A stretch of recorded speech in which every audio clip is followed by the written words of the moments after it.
In today's video, we'll show you everything we did while spending 2 days at Phantasialand, a theme park in Germany that I consider to be one of the best theme parks in the entire world. Stay tuned to find out why.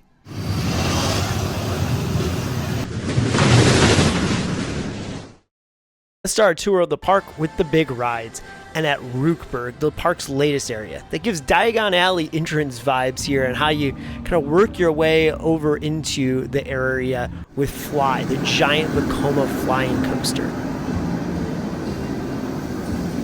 The ride just has so much dimension to it. You can see you're coming in at ground level here, but suddenly there's a whole down lower area or it goes around the buildings.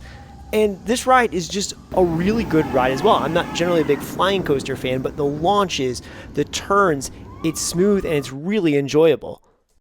The queue is an experience itself. Take note of that staircase on the right. We'll get back to it in a second. The line is so long, it wraps around almost the entire ride, providing some really great views, and it's like a walkthrough attraction in itself with so many thematic elements. You go up, you go down, you go around the whole area. So much so you circle the entire ride and make it back to that staircase by the entrance where you now go down to ground level right along next to the ride before going underground to where the load station is for the ride. That's where you find your more traditional switchbacks. There's mandatory lockers. So speaking of mandatory lockers, no video to show on ride because you're not allowed to take anything on the ride.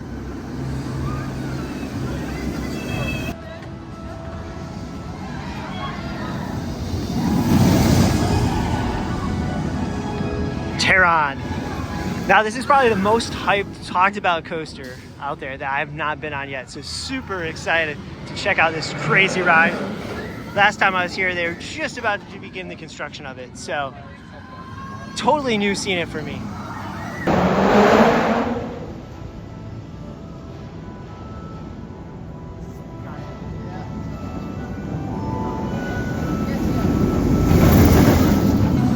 The lines at this park are like a maze. Like, is that a different ride? I don't know. Where does this line go? This queue is just like in this valley of rock work underneath this massive track. The ride lived up to the hype. It's a really, really good roller coaster. Now, I would probably not put it in my top 5. It has a lot of elements, it has everything you want in a ride, but towards the end it does slow down a little bit more than I would have liked, but overall, such a great ride. The launches, the airtime, it has everything. And the whole area is just so well themed, from the buildings around and through the ride to the area you walk into. This is a full immersive roller coaster, like something I've never seen. Something else I haven't seen is 2 roller coasters intertwined together. There's a family boomerang that goes in and around Taron. Fantasy section definitely looks like straight out of like a fairy tale. Inside this giant building is Windjas. 2 separate spinning coasters that do a couple interesting tricks. If you listen to our podcast, into the podcast, saying Windjas Fear of the Force. You know there's something called the Windjas Code, and no one really wants to talk about special things they do, because that would ruin the fun. A couple little interesting things they do. Go all the way around this building, and then they there's some back areas they go through as well.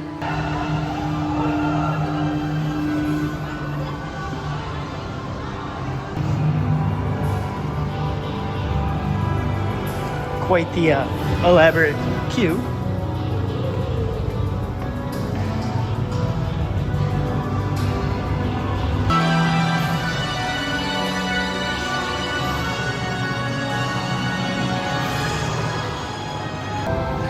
The ride's essentially like a expanded Wild Mouse. It starts off with kind of like a bunch of S-curves like you'd expect from a Wild Mouse. But there's also some sizable drops on the ride too. Black Mamba is the park's B&M invert, and this ride is hard to film. What you're seeing here is when I stuck the camera between the fences or while on the obstacle course, more on that in a minute, because the area is so well themed and it's behind these fake buildings, and you just see it's Such a great themed area. Even the lift hill goes through this giant building, so the lift, you only see part of it. And like every other coaster, the line for this thing is wacky. You start by going down a bunch of stairs that kind of takes you around the coaster in the ravines. Then you go up a bunch of stairs before kind of walking over the coaster and going back downstairs. You gotta like stairs because then you go right back up the stairs to cross over the coaster again, past some nice waterfall features. You're deep in it at this point before going down again, like I said, up and down several times. Now you're kind of at like ground level in the ravine before eventually heading inside to the underground station of the ride. Chiapas was awesome, and I'm not a big water ride guy, but it went forward, it went backward. There's, I think, 3 or 4 lifts and drops throughout the thing. Random theming, the theming was really good. This is probably like the closest, closest you'll get to like a Splash Mountain, where it's a log flume, heavily themed with multiple drops. So if you think Splash Mountain, think Chiapas, kind of similar thing. I think might do it a little bit better because the theming is just, the whole area, not just the theme of the ride, but the whole area here, as you can tell, is just really well done. Colorado Adventure is the park's mine train, and if you can tell by the train locomotive on the front, it gives off very much Big Thunder Mountain vibes. Even the station, very Big Thunder Mountain vibes. Only difference is they don't tell you to hold on to your hats and glasses, but overall a very similar kind of ride that you'd expect if you've been on Big Thunder Mountain. A very themed Chinatown section of the park, there is an Omni Mover ride that looks very similar to Haunted Mansion, but it's nothing like Haunted Mansion. It's more like Pirates of the Caribbean? Was not expecting that twist in the middle of the ride. Pretty neat dark ride. The other main dark ride is this Toy Story Mania clone. Yes, it uses the exact same ride cars and vehicles, and you shoot at screens. The difference is this one's heavily themed, and while you go between the screens, there's a lot of show things to look at. I'm not a big water ride guy, but everyone told me I had to ride River Quest, and I'm here to tell you, you need to ride River Quest. This is a massive ride, all kind of built on top of each other, which is something you don't see normally with water rides. This is the entrance area, this big cathedral. Then as you're getting onto the station here, you can see the multi-layers of this ride. You saw the lower level, there's the upper level, and it starts off with a vertical lift that takes you all the way up to the top there. Again, no filming on this ride, but there's a whole rapid section up top before ending with this really neat drop. Mystery Castle, if you couldn't tell, it's not really much of a mystery because something that tall means one thing. It's a drop tower.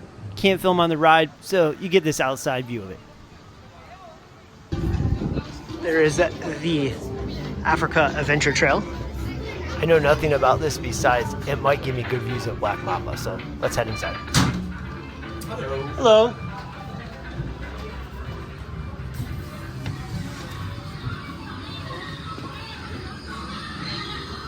Goes all around Black Mamba, and Black Mamba goes all around it with some pretty cool visuals. You can walk right over Black Mamba. Like I said, right by Black.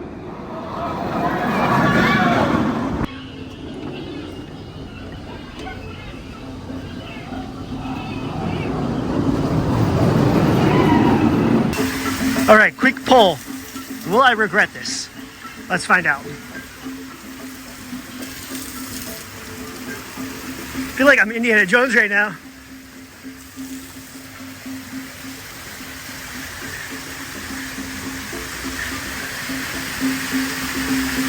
Oh wow, now which way do I go? Oh no, gators. Everything's very wet, but I feel like there's sensors or something to stop it.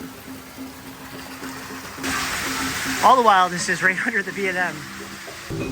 They even have spots where you can walk feet over the track.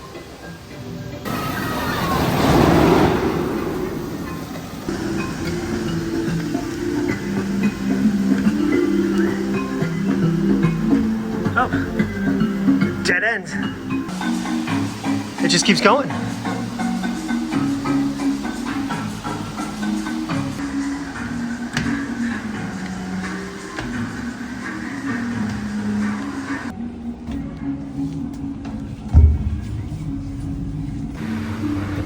was exhausting. In front of the park, there's an old school funhouse.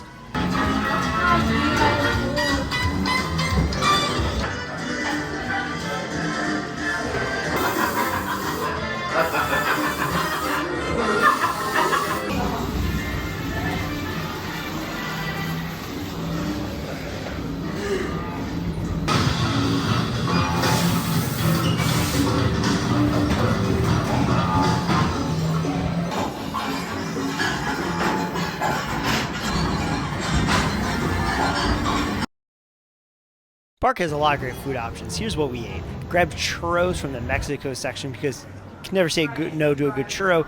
A lot of great desserts right by the main entrance of the park, including this like chocolate mousse cake, highly recommend.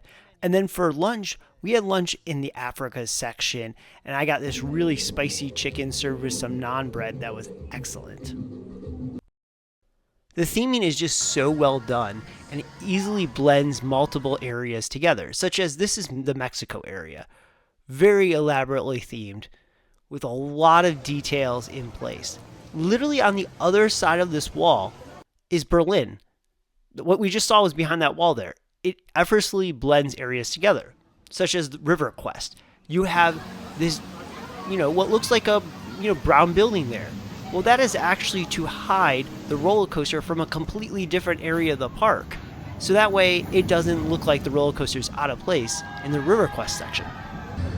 That wraps up our look at Phantasialand. Like I said, one of my favorite theme parks because it really does a good job of blending great thrill rides with a lot of awesome theming. Kind of best of both worlds, something you usually don't see parks do both really well.